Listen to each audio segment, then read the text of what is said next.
dots, and nobody's taking their clothes off so far that I see. When you rehearse. Okay, nudity in the scratch orchestra. I don't know about this. You don't need to, Sarah. I'll move on. Could scratch ever reform, do you think? Has there ever been, talkings behind the scenes at the pub? Could it ever happen? No, the social conditions are so different. There have been scratch performances recently, and there was one a few weeks ago at the Café Oto in London, and it was basically scratch compositions. And how well do those events recreate the atmosphere as you remember it? It's very, very nostalgic, really. It's a bit like listening to Brahms. But although actually, I mean, it did have some of the character of the old scratch. Well, at one point, it it descended to anarchy. There was a piece involving water, and the water went everywhere, and you were there. Yes, I managed to avoid the water. I think one of the things that's happened is that pieces by Cardew that were done in rather a random kind of way by the original scratchers, who came from a variety of backgrounds. Some of us came from performing study backgrounds, and others came from somewhere else, and they'd lose concentration, begin to chatter among themselves and throw marbles at the bass drum, and it was a bit of a free-for-all. It was rather therapeutic kind of activity, whereas in recent years there have been performances of parts of Cornelius Cardew's great learning, treatise, etc., done by people with performative backgrounds, and they've been much truer to the spirit in which the pieces were created. That's very interesting. And I think the interesting thing with the great learning is that since we put it out on PDF with the agreement of the Cardew brothers, we've sold a lot of copies, probably about 50 copies in the last 3 years. And there's a big 7-hour piece which takes an enormous amount of commitment to perform even one paragraph of it. So there is a lot of interest. I'm amazed at how many copies of it we've sold, actually. Yeah. And also about this kind of scratch ethic is that the draft constitution was set up as the draft constitution of a scratch orchestra, not the scratch orchestra. So like Philip Dadson used that to start a scratch orchestra in New Zealand. Now that was much more determinate and much more disciplined and had a lot more kind of world music elements and world music instruments. So it can be reproduced, but it's usually reproduced quite differently. Do you ever think you would have liked to have been in the scratch orchestra back in those days, before you were born? Thank you. I used to have this when I started researching. I used to have this little fantasy that somehow I could travel back to my 15-year-old self, where I somehow hitchhike my way to London from Los Angeles, and get there and be a member of it. But that was just silly. Over the years, a lot of the young people ask me, what was it like at Scratch?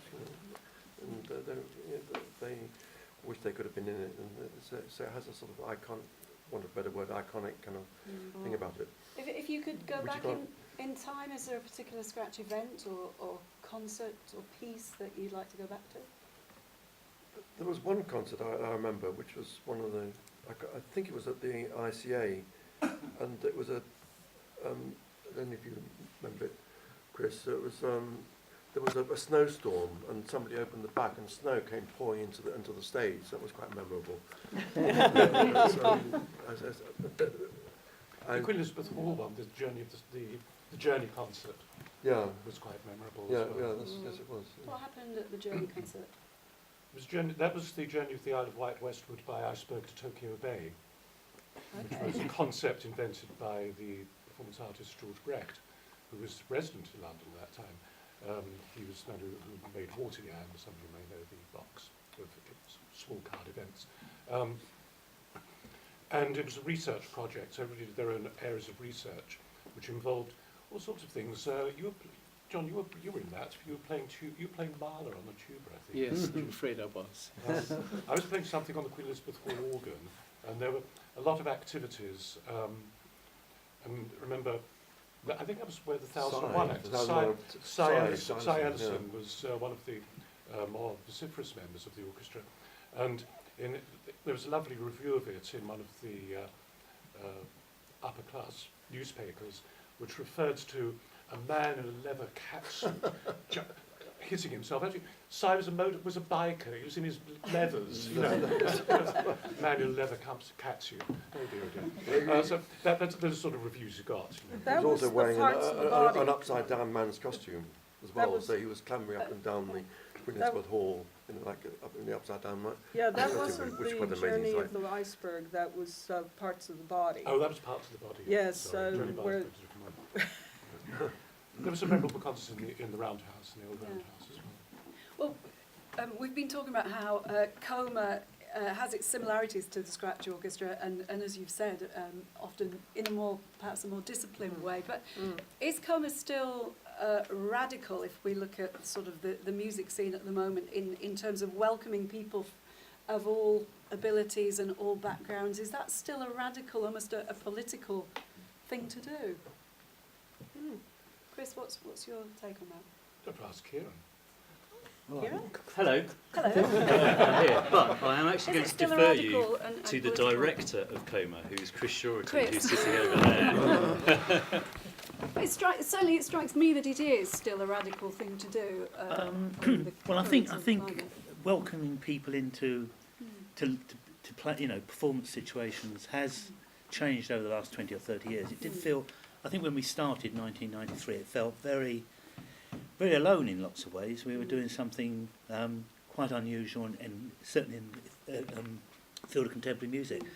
But and I think we still are in that respect. But in terms of people, opportunities for people to take part in all sorts of performance opportunities, whether it be contemporary or otherwise now, I think there's been a sea change. And I think the concept of lifelong learning and being part of things and taking part is really quite commonplace nowadays. Well, I'm sure CoMA had a role in making it more commonplace. Certainly, thinking of the sort of things that the BBC orchestras do now. They all do outreach work and community work, and sort of they do it very well. They're sort of very committed to it. Why is it important to get as many people as possible involved with contemporary music? I mean, Chris, while the camera's on you, perhaps. Well, I mean, I know. where I come from, I mean, it's just that to me, it's our living culture. It's absolutely an essential part of what it is to be human beings, and to, as so many people unfortunately do, sort of try to ignore contemporary music and sort of see it as something not relevant to themselves. I think they're missing out, and I think, of course, it doesn't benefit contemporary music or composers. So I think it's essential for people to find ways of helping people to embrace contemporary music and find it has a real meaning for them. So our approach basically is to have a repertoire that to some extent reflects the diversity of music making that's going on today, but is technically accessible so that people have an opportunity to actually take part and, in a sense, through taking part, understand probably more thoroughly than any just cursory listening about the nature of what's going on, and come to love it, basically, love contemporary music. And I think we've had some success in that respect. I can't say we've had a revolution, but we've had a certain amount of success, and we've got ensembles all around the country, etc. Yeah, thank you for that, Chris. How do the composers feel about the idea of making their music accessible? I mean, is it something that you're aware of? I know all of you write a lot of piano music. Do you ever think, actually, this really is for a specialist performer now, and I don't think, somebody would be able to tackle it under grade 8 or whatever? Is it a concern to any of you? Yeah, I think that we tend to this thing going against the idea of composers expressing themselves and the experimental music tradition being like reaching out, and so to tend to write pieces for performers or Yes. or including myself if I'm playing. So it's all quite practical, really. It's not trying to sort of just for a given concert. Yeah. And the CoMAs, of course, is... Because I was thinking earlier, I mean, there is a chilly sound to the word contemporary music somehow, isn't there? There's a kind of, like something forbidding, and so to Yes. to break away from that is must be good. Chris, do you still like to write for performers who you know, or do you write sort of speculatively for a piece that anybody might pick up and play? I almost always write for people I know, and most of the composers I know feel the same way. It's simply that it's easy to establish a dialogue and to get a more sympathetic performance if you have the dialogue with a performance, or what are you interested in doing. But so I've never ever written an orchestral piece. I can't envisage the idea of writing a piece that I send off to an orchestra and they somehow play it. I prefer to know the people. Or if I don't know the people, then I try to write in a language which would be accessible. And it was interesting in being asked to write this piece for CoMA this year that it seemed logical, though I hadn't written such a piece for 40 years, to write a text piece. And in order to bring it a bit closer to the old text pieces, I chose to write it in a font, a computer font, which resembled as much as possible a typewriter. I wrote it in Courier, and so it does actually look as if it had been typewritten. And it just seems to be, it gave it that sort of slightly used look. Yeah. that seemed to make it a bit more user-friendly than if it had been in Helvetica or something like that. I know that exact look you mean, yes. Sorry, Hugh, go ahead. No, I was just going to say, but, I mean, the CoMA piece I wrote, I was quite worried about worried is the wrong word, but what I was writing, and I chose to write quite a traditional, like, three-movement, inverted commas, tonal piece, thinking, and then maybe I thought that was a bit that might be a bit outrageous, and because not knowing what style CoMA usually anticipating may be that the CoMA. Most of the CoMA pieces are quite experimental. I mean, in the sense of being kind of way out. I don't know, but so. John, does it still feel radical